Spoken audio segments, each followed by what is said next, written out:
Salam Bapak Ibu, Saudara-saudara, jemaat Tuhan yang kekasih. Kita berjumpa dalam persekutuan ibadah sektor.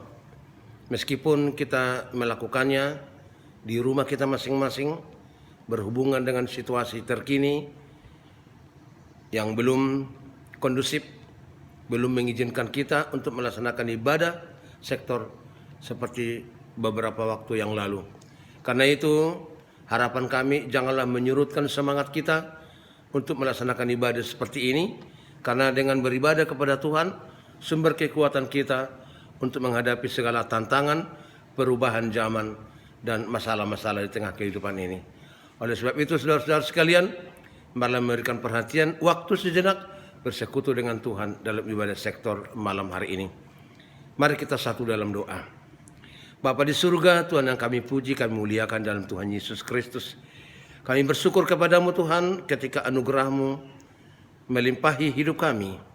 Kasih-Mu menuntun perjalanan kami, memberi kesempatan kepada kami untuk hidup hingga pada malam hari ini. Ajari kami Tuhan untuk mensyukuri kehidupan ini dan menggunakan kesempatan hidup ini di kemuliaan nama Tuhan, menikmati berkat-Mu dan bersaksi di tengah-tengah dunia ini tentang kebaikan-Mu, kuasa Roh-Mu yang senantiasa melindungi, menuntun perjalanan hidup kami. Biarlah kesempatan yang indah ini Tuhan kami pergunakan untuk mendengarkan sabda Tuhan sebagai bimbingan, pengajaran bagi kami untuk hal-hal yang akan kami laksanakan di tengah kehidupan ini. Berbicaralah Tuhan, sebab kami siap mendengarkan firman-Mu. Di dalam Yesus Kristus kami berdoa. Amin. Ibu bapak, saudara-saudara yang dikasihi Tuhan Yesus Kristus, ibadah sektor malam hari ini kita laksanakan di tempat kita masing-masing, dan khotbah yang disediakan oleh kantor sinode kita adalah 1 Petrus pasal 3 ayat 18 sampai dengan ayatnya yang ke-22. Saya akan membacakan nas khotbah tersebut demikian, firman Tuhan. Sebab juga Kristus telah mati sekali untuk segala dosa kita. Ia yang benar untuk orang-orang yang tidak benar, supaya ia membawa kita kepada Allah. Ia yang telah dibunuh dalam keadaannya sebagai manusia, tetapi yang telah dibangkitkan menurut roh. Dan di dalam roh itu juga ia pergi memberitakan Injil kepada roh-roh yang di dalam penjara, yaitu kepada roh-roh mereka yang dahulu pada waktu Nuh tidak taat kepada Allah. Ketika Allah tetap menanti dengan sabar waktu Nuh sedang mempersiapkan bahteranya, di mana hanya sedikit, yaitu 8 orang yang diselamatkan oleh air bah itu. Juga kamu sekarang diselamatkan oleh kiasannya, yaitu baptisan.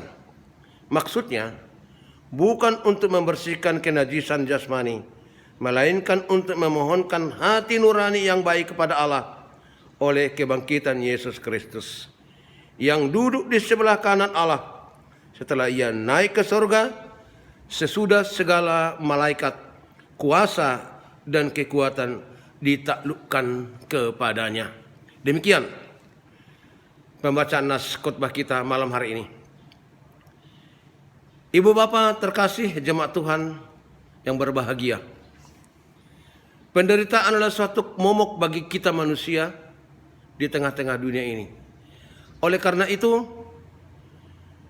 manusia selalu berusaha bagaimana menghindari penderitaan tersebut. Namun, sekuat-kuatnya manusia berusaha menghindar dari penderitaan itu, tetap saja penderitaan itu menjadi ancaman dalam setiap kehidupan manusia di dunia ini. Manusia boleh saja tidak menderita secara lahir, tetapi sangat menderita di dalam batin. Khotbah kita kali ini, saudara-saudara, menyinggung tentang penderitaan yang harus dihadapi oleh kita. Dihadapi dengan kesabaran, keteguhan iman. Namun penderitaan yang dimasukkan di sini bukanlah karena kejahatan kita sendiri, tetapi karena kebaikan kita. Kita menderita karena iman kita kepada Yesus Kristus. Kepada penderitaan seperti itulah tekanan, pengarahan, ajaran yang termuat di dalam khotbah malam hari ini. Moto hidup yang hendak diajarkan oleh Rasul Petrus kepada kita ialah setia berbuat kebaikan karena iman kepada Yesus Kristus, walaupun kita harus menderita. Prinsip dasarnya yang diajarkan menyangkut kepada Tuhan Yesus sendiri yang telah lebih dahulu menderita demi kasih-Nya kepada umat percaya kepadanya di seluruh dunia. Maka, kalaupun kita menderita karena iman kita kepadanya, kita belajar dari pengalaman Tuhan Yesus Kristus itu sendiri sebagai Tuhan Juru Selamat penebus kita.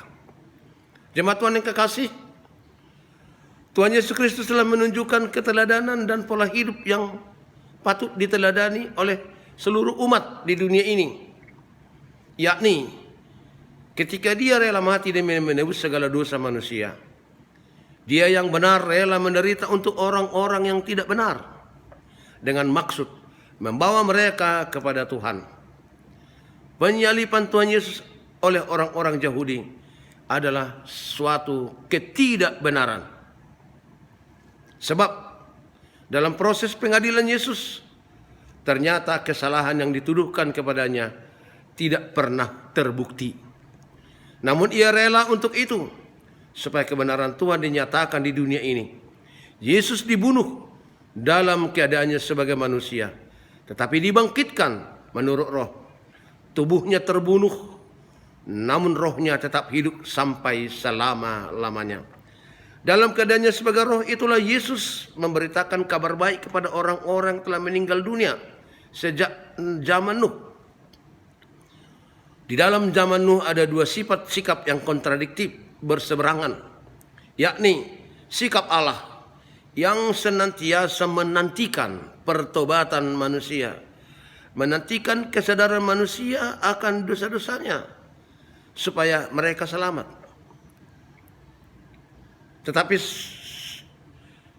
manusia itu sendiri tidak pernah melaksanakan apa yang telah diharapkan Tuhan dari mereka. Sebaliknya, jika manusia yang selalu terikat oleh nikmat dunia ini, maka pada zaman air bah, zaman Nuh, Allah hanya menyelamatkan satu keluarga dengan jumlah 8 orang. Itulah keluarga Nuh. Menurut Petrus, Bapak Ibu Saudara-saudara, orang-orang yang mati sebelum Kristus beroleh kesempatan untuk dikhotbahi, diajari oleh Tuhan Yesus pada saat keadaannya dalam roh waktu itu. Dia dibangkitkan dari kematian dan Dia hidup untuk selama-lamanya. Ajaran ini ditegaskan menjadi kiasan, petunjuk untuk kesempatan memperoleh keselamatan dan diselamatkan oleh Tuhan sendiri. Terlukis di dalam baptisan yang dilayankan di dalam nama Tuhan Yesus Kristus. Kalau kita membaca Roma pasal 6 ayat 1 dan sampai ke 4, di situ ditegaskan bahwa baptisan yang kita terima di dalam nama Tuhan Yesus Kristus, maknanya adalah bahwa kita telah dikuburkan bersama-sama dengan kematian Tuhan Yesus Kristus, sehingga bersama-sama pula kita akan dibangkitkan sebagaimana Tuhan Yesus yang bangkit dari kematian dan hidup untuk selama-lamanya. Ajaran ini ditegaskan menjadi kiasan untuk kesempatan memperoleh keselamatan dan diselamatkan oleh Tuhan. Ditegaskan bahwa baptisan bukan pembersihan diri dari kenajisan daging, tetapi baptisan itu menyucikan roh manusia dari kenajisan rohani sehingga memungkinkan untuk diselamatkan Tuhan. Bukti atas jaminan keselamatan oleh kebangkitan Yesus adalah status dan kedudukannya dalam ayat 22, yakni segala malaikat, kuasa dan kekuatan ditaklukkan kepadanya. Berarti Dialah yang tertinggi dan yang berkuasa di surga maupun di bumi untuk selama-lamanya. Hal ini juga pernah Tuhan Yesus katakan pada Injil Matius pasal 28 ayat 18. Di sana Tuhan Yesus berkata, kepadaku telah diberikan segala kuasa di surga maupun di bumi. Atas dasar itulah dia memerintahkan kepada murid-muridnya untuk memberitakan Injil ke seluruh dunia dan membaptis orang dalam nama Allah Bapa, Anak, dan Roh Kudus. Memahami demikian akan menimbulkan apa yang diutarakan Paulus dalam Roma 12 ayat 12. Bersukacitalah dalam pengharapan, sabarlah dalam kesesakan, dan bertekunlah dalam doa. Jemaat Tuhan yang kekasih, Tuhan Yesus yang adalah juru selamat kita telah berjanji akan menyertai kita sampai kepada akhir zaman. Matius 28 ayat 20. Janji Tuhan itu tentunya disertai dengan kuasa. Kuasa Allah di dalam Yesus Kristus akan menatang kehidupan kita, menuntun perjalanan kita, memampukan kita untuk mempercayainya. Bila kita renungkan dengan benar dan sungguh-sungguh, nas khotbah malam hari ini akan membawa kita pada keteguhan iman percaya dalam mengikuti Yesus Kristus di tengah-tengah dunia ini, walaupun mungkin kita harus mengalami penderitaan.